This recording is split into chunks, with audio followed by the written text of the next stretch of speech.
In this infernal heat, in summer it is unbearable heat. The dry wind of the desert brings dust storms that can drown a whole caravan alive under the clouds of sand. This is the Sahara.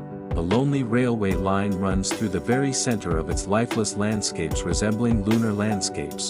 The Mauritanian Railway, one of the most extreme routes in the world. A railway track reminiscent of the post-apocalyptic Fury Road from Mad Max, Mauritania, an Islamic developing country with a low standard of living, located in West Africa. Back in 1963, the Hinfernal Mining Company created a unique railway route here, which connected the Zurate iron mines with the Nouadhibou seaport. The entire railway of Mauritania consists of a single track running through the Sahara. Iron ore mining in Mauritania has never been particularly difficult, but it was only with the advent of this branch that it became possible to transport minerals across the desert to the port to be transported across the Atlantic for further sale and conversion of raw materials in currencies. This narrow-gauge railway has provided the bulk of Mauritania's GDP since 1963. In 1974, the mines and the railway were nationalized and transferred to Société Nationale Industrielle et Minière or SNIM. Today, the mining industry is of crucial importance to the economy of the West African subregion. The annual freight traffic of the Mauritania Railway averages about 15.6 million tons of iron ore, which is exported. The length of the extreme railway route that crosses the Moorish Desert is 704 kilometers. The length is more than 2 kilometers. 3 to 4 locomotives hook up to 250 open freight cars, each loaded with more than 80 tons of iron ore. The total weight of the cargo reaches 16,000 tons and transfer them. It's not easy at all. The desert only looks like a flat plain from the outside, says the machinist Macam. In fact, here it is necessary to make maneuvers, overcome the huge composition of the ascents and keep it on the descents. This desert ship is the longest and slowest train in the world. Daily trudge along the tracks of caravans, through lifeless landscapes at a speed of less than 50 kilometers per hour. A one-way trip usually takes more than 20 hours, but it can stretch for a couple of days. The train is not only the driver of the Mauritanian economy, creating the foundation for the development and stability of the country, it also delivers tanks with water to the Mauritanian villages, which in the harsh conditions of the region is valued at its weight in gold. Some of these impoverished eco-settlements appeared near the single track precisely, thanks to the train. Bedouins came to the railway from remote villages, and then moved closer to the source of supplies. Some now live along the tracks in barracks and serve the railway. To monitor the condition of the paths, a special wired system is used here. However, due to constant storms, it cannot work without human hands. Sensors are constantly covered with dust and sand, so the local crawlers have a completely non-intellectual but important task: to throw dirt off the beacons. There is still a tradition of guarding the train to get a piece of bread for free.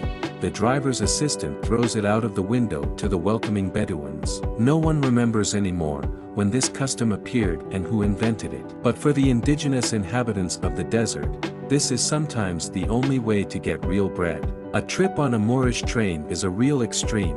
Let's go on a journey through the expanses of the desert and look at the route familiar to the Mauritanian in order to understand the social and economic mission of this ghost train. The entire train consists of open freight cars carrying iron ore. At the end of the train, for more affluent travelers, 1 to 2 broken down rattling cars without electricity, which resemble passenger roofs, are clung to. Here they sleep, eat and boil tea on gas cylinders right on the floor. But there are very few people who want to ride in cars with such dubious comfort, because they need to pay for a ticket. Most Bedouins prefer to ride on open commodity platforms simply on piles of iron ore. Although this is deadly and officially forbidden, the passage in the freight train is free, but you need to prepare for boarding and the battle with the rest of the applicants for a place in a dirty car in advance. The train departs from the first station early in the morning, but then it does not follow the schedule, because it is delayed at intermediate stations due to debt. Those wishing to go to Nouadhibou sometimes have to wait for several hours,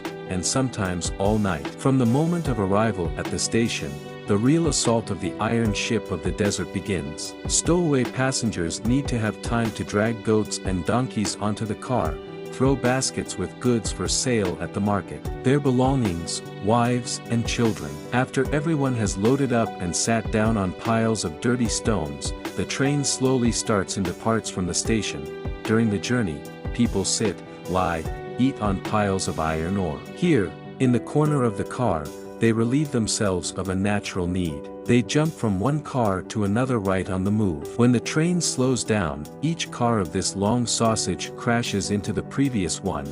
It seems that the train has derailed. Many of those sitting fall forward, and those who were standing at that moment or trying to climb into the next car break onto the rails and die under the wheels. Among Bedouins traveling on business or in search of work, there are occasionally tourists. Having committed themselves to the traditional Arafat Kai desert and wearing protective glasses, they hope to protect themselves from dust, but it still seeps through the fabric and covers the whole body with a thick layer. During the day there is a 40-degree heat, and after sunset it gets very cold. In winter, there are often frosts on the soil, so travelers on the road are constantly at risk. But all the horrors, the Moorish train is more than compensated by the beauty of the sand dunes, in which the sun effectively dissolves at sunset. Tourists who have made such an extreme voyage cannot recover for a long time. Any second-class carriage after that seems to be comfortable. For leisure travelers, a trip on the Moorish Railway is just an adventure and an opportunity to tickle the nerves. For locals, this is the only way to cross the desert in search of food or a better life. This is what one of the most extreme and dangerous railway routes in the world looks like, which is more, it resembles the dangerous stage of the school of survival in the desert. Would you venture out of your comfort zone and take a ride on a Moorish train? Write your answers in the comments.